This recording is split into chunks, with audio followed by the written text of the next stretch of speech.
أعوذ بالله من الشيطان الرجيم بسم الله الرحمن الرحيم. Et le cheikh il dit que parfois il y a des gens qui viennent qui disent qu'il a vu la personne morte dans un rêve, hein, dans un rêve, et donc il s'imagine que il y a une justification dans le fait qu'il ait vu quelqu'un dans un rêve qui lui dit de faire telle ou telle chose, alors qu'en réalité ces rêves-là viennent du shaitan. Si la personne a vu un rêve dans lequel il entend quelqu'un qui lui apparaît et qui lui dit dans le rêve va à telle ou telle tombe ou fait telle ou telle adoration pour autre que Allah, ça il n'y a pas de doute que c'est le shaitan qui lui vient. Le shaitan il lui vient pendant qu'il dort et il lui parle et il prend l'apparence de la personne qu'il connaît parmi les morts, et donc ça vient du shaitan. Parce que c'est pas tous les rêves qui sont corrects et qui sont bons. Il y a 3 catégories de rêves. Le cheikh il les explique. القسم الأول رؤيا هي حديث نفس وأضغاث أحلام لا أصل لها. والقسم الثاني من الشيطان جاءه فقال له في الرؤيا اعمل كذا اطلب كذا أو اذهب إلى كذا، وهي رؤيا شيطانية، خصوصا إذا كان الإنسان نام على غير ورد ولم يقرأ آية الكرسي عند النوم ولم يقرأ سورة الإخلاص والمعوذتين عند النوم، فإنه يتسلط عليه الشيطان من أجل أن يضله أو من أجل أن يكدر عليه نومه ويزعجه، لأنه يأتيه بمزعجات يرى أشياء يكرهها. Le cheikh il dit que la première catégorie de rêves, c'est les rêves qui sont juste de ta propre esprit, de ton propre imagination, de ta propre esprit, et n'ont aucun fondement, aucune référence à quoi que ce soit de vérité. C'est-à-dire, dans le sens que c'est juste ton esprit qui s'imagine des choses que tu as vues des fois dans la journée, la fatigue ou des choses comme ça, des rêves ordinaires. La deuxième catégorie de rêves, c'est les rêves qui viennent du shaitan. Par exemple, tu es en train de rêver, puis quelqu'un te vient dans ton rêve et il te dit fais telle chose, ou demande telle chose, ou va à tel endroit, ou va à telle tombe, ou des choses comme ça ça peut arriver à certaines personnes, et ça vient du shaitan, ça vient du diable. En particulier si l'être humain a dormi sans faire le wird, sans faire son rappel qu'il fait avant de dormir, c'est-à-dire de mentionner le nom d'Allah subhanahu wa ta'ala et de faire certains dhikr et certains doigts et des choses de ce genre. Donc si tu dors sans avoir fait ça, par exemple sans réciter Ayatul Kursi ou sans avoir mentionné Qul huwa Allahu ahad, la sourate al-Ikhlas, ou bien Qul a'udhu bi rabbil falaq et Qul a'udhu bi rabbin nas, donc tu dois, avant d'avoir mentionné ces versets-là, eh bien c'est très facile par la suite pour le shaitan de venir pour te faire voir des trucs comme ça et t'égarer, et également de te faire voir des cauchemars et des images que tu n'aimes pas voir. Donc c'est pour ça que c'est important de faire les rappels avant de dormir. القسم الثالث وهي الرؤيا الصحيحة وهي التي تجري على يد الملك. هذه الرؤيا الصحيحة هذه الرؤيا الصحيحة وليس فيها تضليل وإنما فيها خير، وهي جزء من النبوة كما في الحديث، وهي من المبشرات، ولكن هذه لا تحصل إلا لأهل الإيمان في الغالب، وقد تحصل الرؤيا للكفار لحكمة يريدها الله، كما حصلت للملك في قصة يوسف عليه السلام، والملك كان كافرا. هذه رؤيا صحيحة جرت لكافر لأمر أراده الله، وهو الإرهاص ليوسف عليه السلام من أجل أن يكرمه الله بتأويل هذه الرؤيا ويتبين عمله وفضله، ثم يخرج من السجن ثم يصل إلى درجة الملك. الحاصل أن الرؤيا لا يعتمد عليها في العبادات، لأن العبادات ولا سيما التوحيد لا تبنى إلا على دليل من كتاب الله أو من سنة رسوله صلى الله عليه وسلم أو إجماع المسلمين.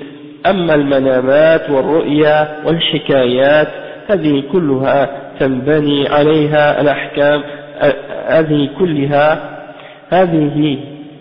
أما المنامات والرؤيا والحكايات هذه كلها لا تنبني عليها الأحكام الشرعية.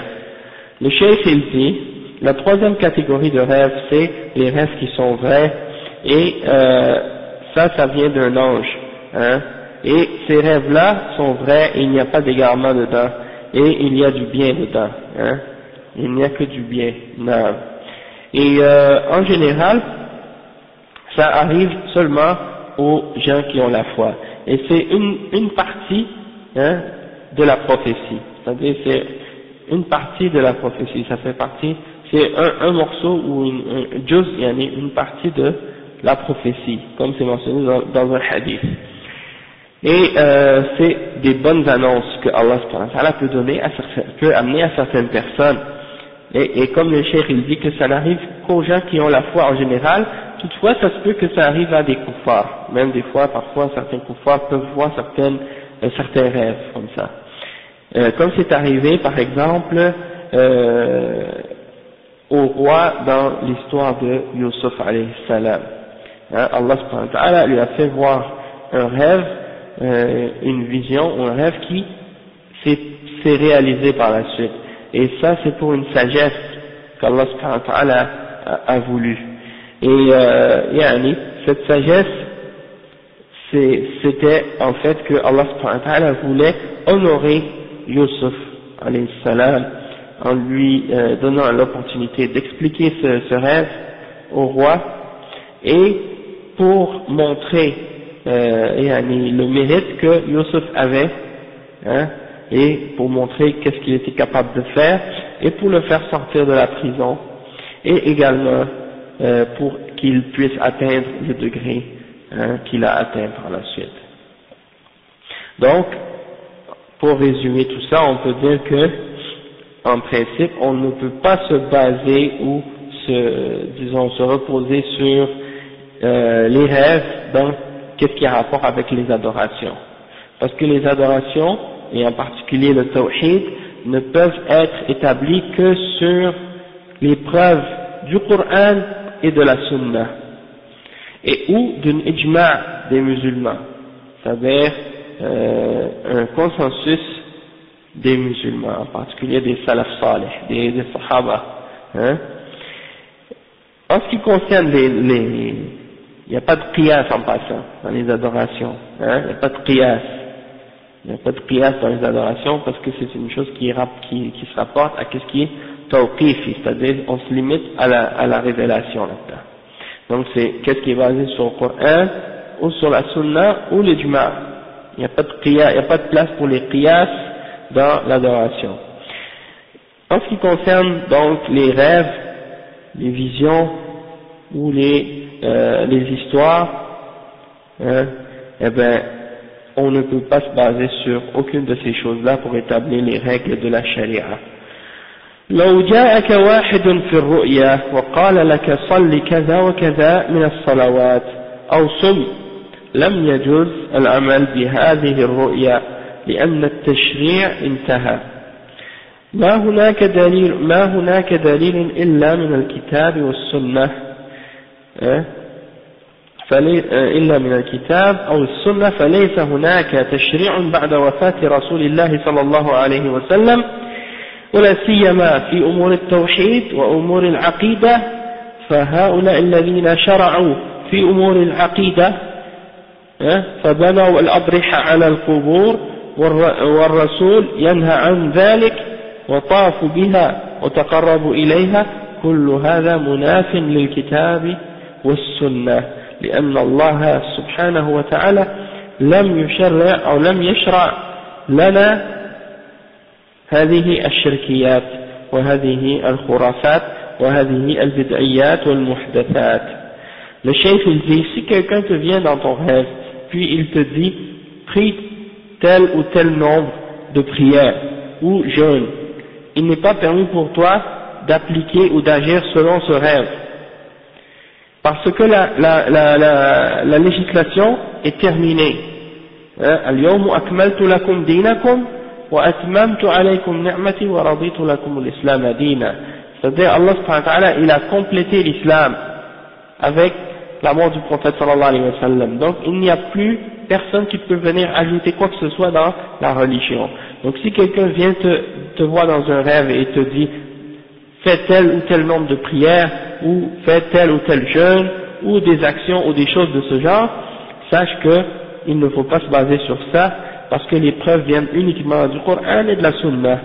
Et il n'y a pas de législation possible après la mort du prophète sallallahu alayhi wa sallam, et en particulier dans les questions qui ont rapport avec le tawhid, l'unicité d'Allah subhanahu wa ta'ala, et les choses qui ont rapport avec l'aqidah, c'est-à-dire la croyance. Et ceux qui font ces choses-là en particulier, on retrouve ça chez les soufis, parce que chez eux les soufis, leurs mashayikh, leurs shuyukh, des turuq, ils leur inventent toutes sortes d'adorations. Ils leur inventent des nouvelles prières, des nouvelles azkars, des nouveaux jeûnes, toutes sortes d'autres bid'ah comme ça qu'ils inventent dans la religion. Et ils croient qu'ils ont le droit de faire ces choses-là. Et donc ça c'est des choses qui sont totalement fausses et interdites. Et souvent ils le font sous prétexte qu'ils ont vu un rêve, ou qu'ils ont vu quelque chose dans un rêve, et donc c'est pour ça que le cheikh il mentionne ces exemples-là pour nous faire comprendre que notre religion ne doit pas être basée sur les rêves, mais sur la révélation. Donc le cheikh il dit, ceux qui ont basé leur aqidah, qui ont innové et qui ont légiféré des choses dans les questions de aqidah, et dans les questions d'adoration, donc ces gens-là se sont égarés.